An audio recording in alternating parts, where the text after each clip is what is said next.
Vamos dar uma olhada hoje no capítulo 18 do Evangelho de Lucas.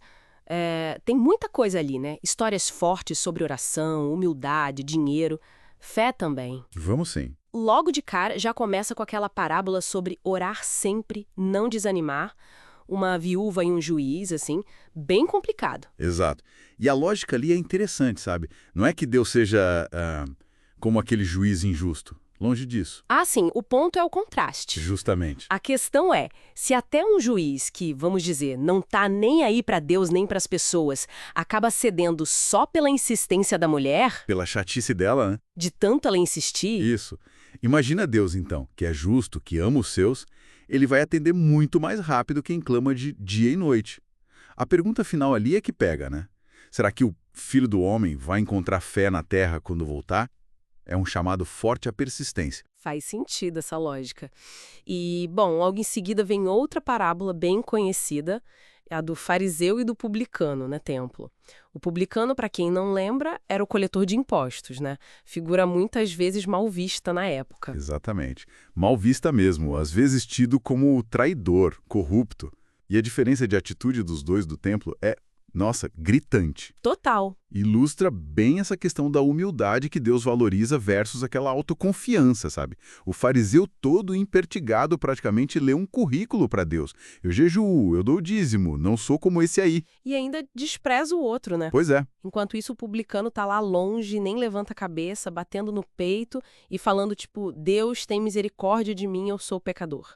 Simples assim. E a conclusão é direta. Claríssima. Esse voltou para casa justificado, o outro não. Quem se exalta vai ser humilhado, quem se humilha exaltado. Sei lá, uma falsa modéstia, um coitadismo. Tem alguma chave aí? Boa pergunta. Eu acho que a chave é a sinceridade, sabe? É reconhecer de verdade a dependência de Deus. Não é fazer cena, não é performance. Entendi. É algo interno mesmo. Exato. É olhar para Deus, olhar para si mesmo sem filtro, sem auto-engano. Uma postura de coração mesmo. Tá certo. Aí a cena muda de novo. Chegam umas crianças para Jesus abençoar e os discípulos, coitados, talvez achando que Jesus tinha mais o que fazer. Tento barrar, né? Impedir. Isso. E a reação de Jesus é, assim, fundamental. Ele fica indignado. Diz, deixem as crianças virem a mim. Não impeçam, porque o reino de Deus é de quem é como elas. E ainda complementa, né? Sim. Quem não receber o reino de Deus como uma criança, de jeito nenhum vai entrar nele. E esse como criança não é ser infantil, óbvio. Claro. É ter aquela confiança pura, aquela abertura para receber, sabe? Sem arrogância, sem achar que já sabe tudo. Dependência total. É como a gente recebe o reino. Entendi. Falando em barreiras e dificuldades, aparece um homem rico. Importante, um líder talvez. E ele vem com a pergunta, o que eu faço para ter a vida eterna? Ele parece ter tudo sob controle, né? Diz que cumpre os mandamentos desde jovem, tudo certinho. Mas aí Jesus pede algo mais. É, o desafio final, vender tudo, dar aos pobres e seguir Jesus. E a reação dele diz tudo. Ficou triste, né? Muito triste, porque o coração dele não estava livre, estava preso às posses. Isso que leva Jesus àquela comparação famosa do camelo e da agulha. Ah, sim. É mais fácil um camelo passar pelo fundo de uma agulha do que um rico entrar no reino. Forte. Muito forte. Mas, atenção, não é que a riqueza em si seja o problema, mas o apego a ela, o lugar que ela ocupa no coração, aquele lugar que deveria ser de Deus. E tem a frase de esperança logo depois. Fundamental. O que é impossível para os homens é possível para Deus. Isso abre a porta. Mostra que a salvação não vem do esforço humano, mas da graça de Deus, mesmo diante de obstáculos que parecem intransponíveis como o apego à riqueza. Mas na prática, o que isso significa então, para quem tem bens e quer seguir Jesus? Não é só sair vendendo tudo literalmente para todo mundo, imagino eu. Não necessariamente um comando literal para todos em todos os tempos, mas um princípio, sabe? Onde está a nossa segurança real? Nossa identidade. Significa colocar Deus acima de tudo, inclusive da segurança que o dinheiro parece dar. Estar disposto a abrir mão do controle, usar o que se tem com generosidade, de acordo com os valores do reino. É uma questão de quem é o senhor da vida, quem manda. Entendi. É uma questão de senhorio mesmo. Importante essa nuance. Bom, E nesse meio tempo, Jesus também avisa os 12, de novo, sobre o que ia acontecer com ele em Jerusalém. Morte e ressurreição. Detalhes bem gráficos até do sofrimento. E o texto é claro, eles não entenderam nada. A ficha não caiu ali. É impressionante, né? Mesmo os mais próximos. Mostra como a lógica do reino, especialmente essa do Messias que sofre e morre, era totalmente contra a expectativa deles.